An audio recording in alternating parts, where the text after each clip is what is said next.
Trek Emonda ALR5. Let's get onto it. I bought this bike a few days ago here in Bangkok, Thailand. Bought it brand new from Pro Bike in Bangkok. Very cheap here in Thailand. Trek bikes, the cheapest in the world in Thailand. From Pro Bike in the city there, paid retail for it. Actually, here's a little quick note there. Fact of the day, Trek bikes, cheapest in the world is actually in Thailand. I bought this bike myself, so you can guarantee I'm going to give you an honest review because I bought it, no one sponsored me for this. It's a great bike. I see this bike as probably the bike people are going to buy next year at the Thai Fruit Festival because it's incredible value here in Thailand. The Trek 1.1 and 1.2 was the most common bike we sold this year and last year. But I think for the extra bickies, extra vegan bickies, the ALR4 or the Emonda ALR5 is going to be hard to beat performance value package. It's a great bike. It will fit larger tyres. It comes spec with 23mm tyres, but I would say the bike would be better if it had 25s in it. It comes spec with a 28 cassette. I would say the bike is better with a 32, especially if you're like me and you like riding up mountains and going on steep exploration adventure rides where you want to go up anything. I would say it's a great bike. My only gripe would be the hub quality, not so good. I would have liked to seen Trek spec some high quality steel cartridge bearing hubs versus the cheap 50-cent Chinese stuff. Well, I shouldn't say Chinese because Chinese make great stuff. This camera's made in China we're filming on. But it's just a cheap, gritty hub bearing, which I feel is a waste of engineers' time. It's a waste of mechanics' time installing it on such a nice bike. I would love to see Trek follow other companies and put a steel cartridge bearing in there. Why not? It really, these days they're so cheap, so easy to do. It's such a nice bike. Why not just let it get its full fledgling, what sort of word is that? Let's get it. Why don't we spec better quality parts? Same budget.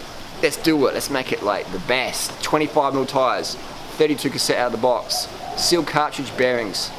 Beautiful. Cheap upgrades that give an incredible user performance feel. Bike feels better. People are going to ride it more. They say you're going to sell more bikes, bums on bikes. Bars, they're okay. Not too bad. I'd prefer something like a 3T Ergo Nova, but bars are personal preference. Only when you've ridden at least 10 different types of bars, we work out what you like. Overall, Trek Emonda ALR5, I give it a double thumbs up, especially if you're in Thailand. It would be the hardest. There's nothing in Thailand that's better value, better performance for the money in Thailand, in my opinion. The Trek Emonda ALR5. Finish now, I can't really say it properly. Ojaya, Nagara, Black Sheep, whatever it is, but these are great little saddlebags. Got a little light on here. It goes good. Kiwin titanium carbon pedals, and it's quite a light bike, probably about 8.3 kilos out of the box. So Trek Emonda ALR, I would say it's the best value bike. If you're in Thailand, then this would be an incredible deal. It's not so cheap other parts of the world, but Thailand, Trek, fucking awesome.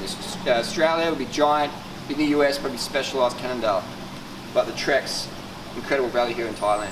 And the paint job finish is incredible. I would say Trek is the #1 bicycle company on the planet at the moment in terms of large produced bikes. The finish is incredible. The paint colours, the schemes, fucking awesome. Someone at Trek's doing a great fucking job. I'm pretty sure these are coming out of the Giant factory in Taiwan because Giant make most of the bikes for Trek and Colnago, Cervelo, etc. But the finish is just incredible. Beautiful, deep, rich colours. And recently I put out a cycling ebook. If you want a copy, down below, it's a buyer's guide. It gives you all the tips and tricks to get into cycling. Even good for experienced riders as well about training with power meters, etc. But the Emonda ALR5 does make it on my final list. So if you want to get a copy of my buyer's guide, click in the description down below. Give this video a thumbs up if you hate Trek, and give this video a thumbs down if you love going up hills. We'll see you on the road. One more thing maybe? The steerer tube on this bike is full carbon, so if you weigh over 90 kilos, you might not want to go this route. You're better off an alloy steerer. Alloy is stronger than carbon. Also, if you do purchase this bike, I'd recommend investing in a little torque wrench. Again, for about 20-30 bucks. It's pretty small, and make sure you're aware that carbon can be crushed very easily. So make sure you have the right spaces in there. A little bit, 5 minutes, the shop can help you set that up. And have a torque wrench. Always use a torque wrench on carbon steerers or carbon bars or carbon seat posts. But if you're over 90 kilos, in my opinion, I don't recommend any carbon steerer, any carbon bar, road picker bar, or any carbon seat post. That's my opinion there. Welcome to debate that down below in the comment section.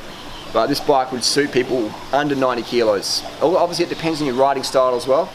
But with carbon product, you don't want to be aggressively riding over bumps and gutters and stuff like that, because carbon simply isn't as strong as aluminium weight for weight.